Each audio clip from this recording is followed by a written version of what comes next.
In today's video, I'm going to teach you how to disable spell check on Notion. We'll start by signing in, create a quick test, and then turn spell check off either from Notion's editing menu or from your browser settings, so you can choose the method that works best for you.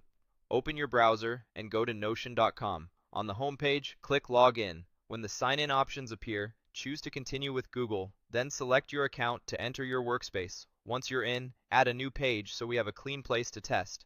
In that blank page, type a sample word and intentionally misspell it. You should see a red underline appear below the word. That underline is your visual cue that spell check is currently enabled. Click the misspelled word to confirm the underline is there, then right-click on it. In the context menu, look for the spelling controls. Depending on your browser, you'll see options like spell check, spelling, or spelling and grammar.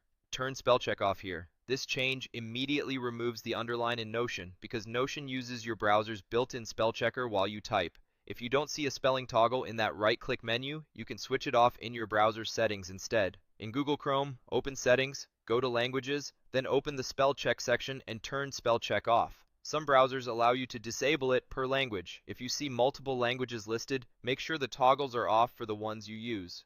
Now return to your Notion page. Click the same misspelled word again. The red underline should be gone, confirming that spell check is disabled. If the underline remains, try refreshing the page. After changing browser settings, a quick refresh helps Notion pick up the new preference. In rare cases, closing and reopening the browser ensures the change is fully applied. To wrap up, here's what we did and why it works. We signed into Notion, created a sample page, and verified that the red underline indicates spell check is active.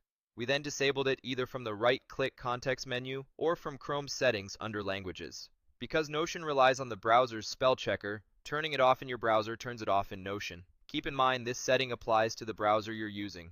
If you switch to a different browser or device, repeat these steps there. And if you want spell check back later, just reverse the toggle in the same place you turned it off. That's all you need to clean up those red underlines and type distraction-free in Notion.